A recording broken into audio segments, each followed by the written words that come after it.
In a previous set of questions in this ebook, we already discussed that GAMSAT biology is full of graphs, tables, diagrams, occasionally equation manipulation, but also there are Punnett squares that regularly appear on the exam. Doesn't guarantee that it's going to be on your exam, but it comes up often. And here's the bad news that you're not expecting, is that in this unit, these are monohybrid crosses. They're the most basic that you're going to ever be, doing during the exam.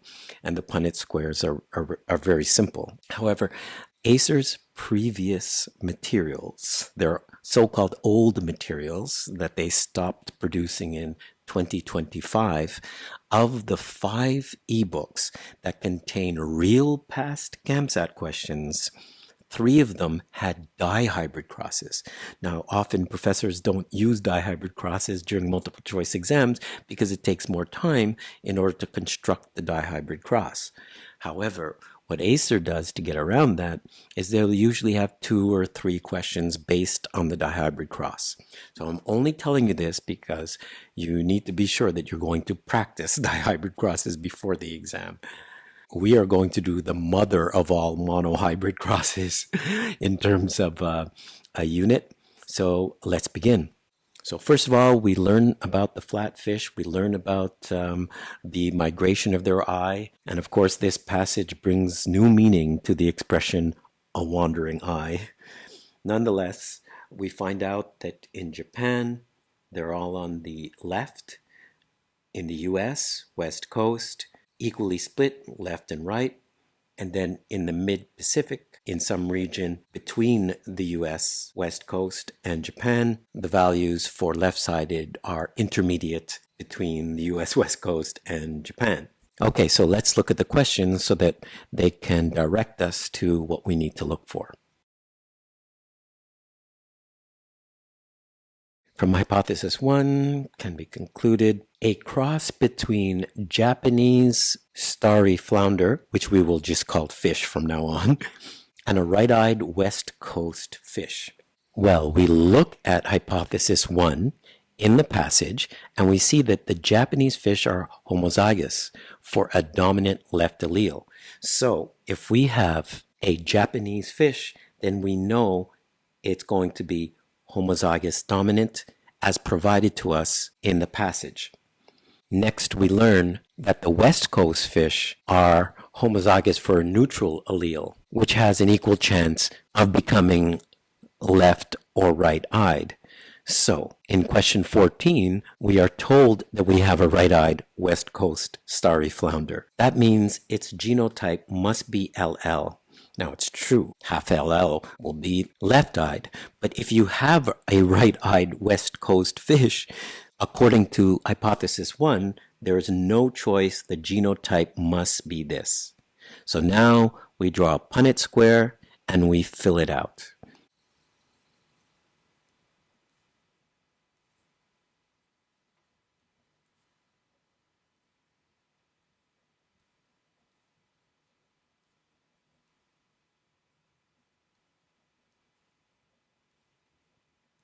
Okay, so we fill out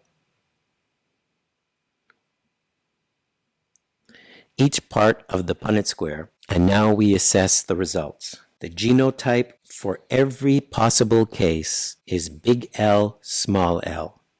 And hypothesis 1 says that big L is dominant, and small l, the neutral allele, is recessive. Therefore, the phenotype, what do these fish look like? They all look left. But of course, they're all going to be carriers for the neutral allele. All are heterozygous. And so the answer for question 14 is C. Only left-eyed fish are possible. One of the easy things about a Punnett square is that each one of these components is telling us the percent chance of that genotype. So this is 1/4 of the results. So 1/4, this is 25%, 25%, 25%, 25%. So 100% are big L, small l, phenotype left-eyed, genotype heterozygous.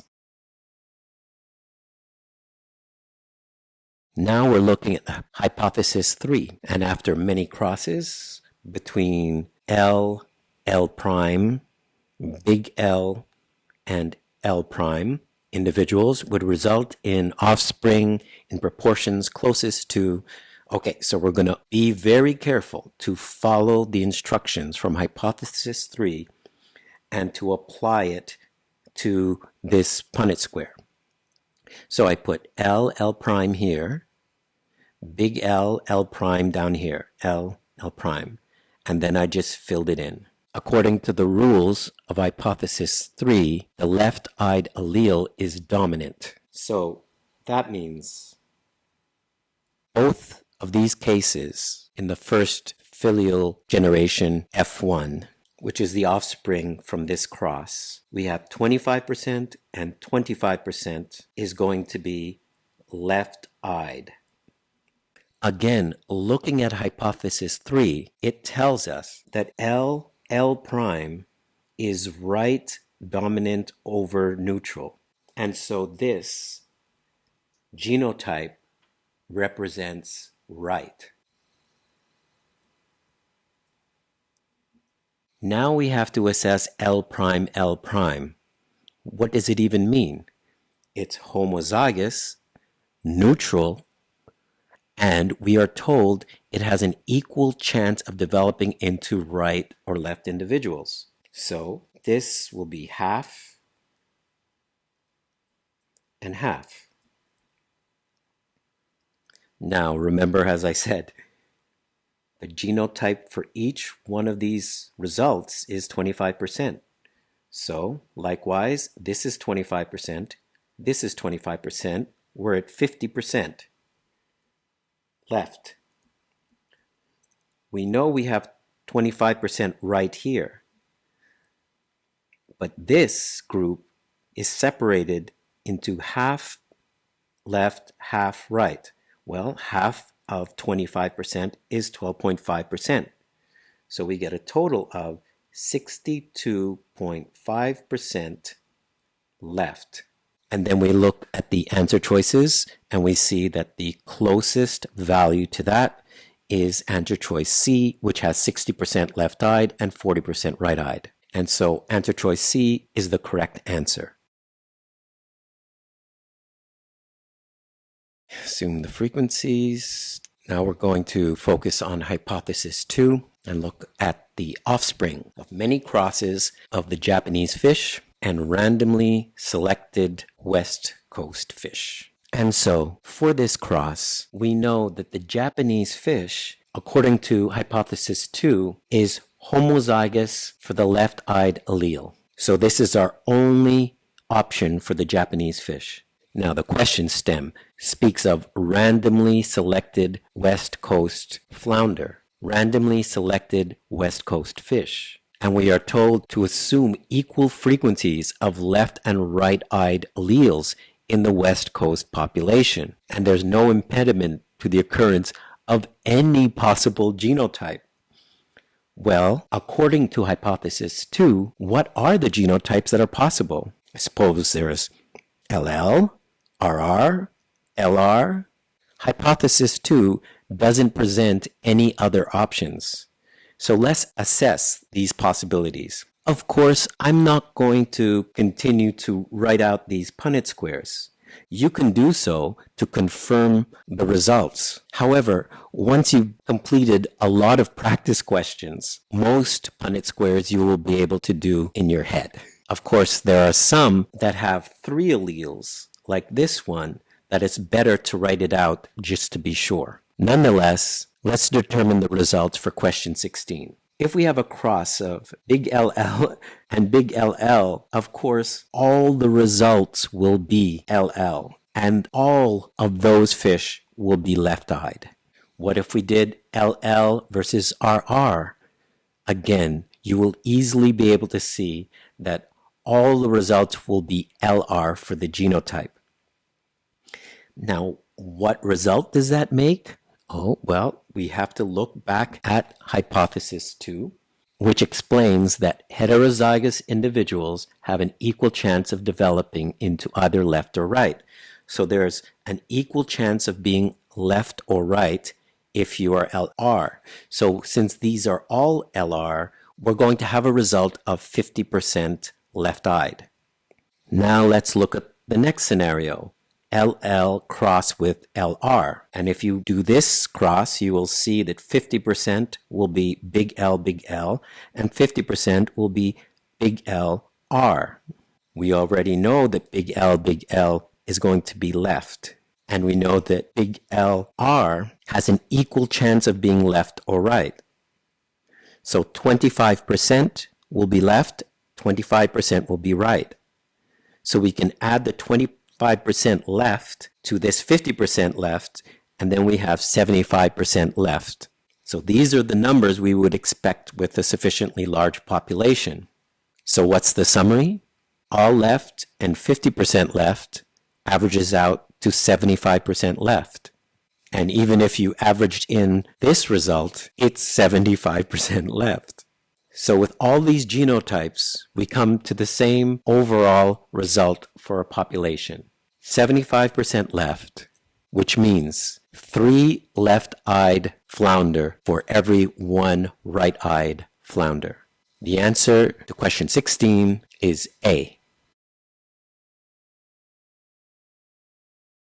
When a left-eyed mid-Pacific female, okay, so we know we're not talking about a Japanese fish, we're talking mid-Pacific.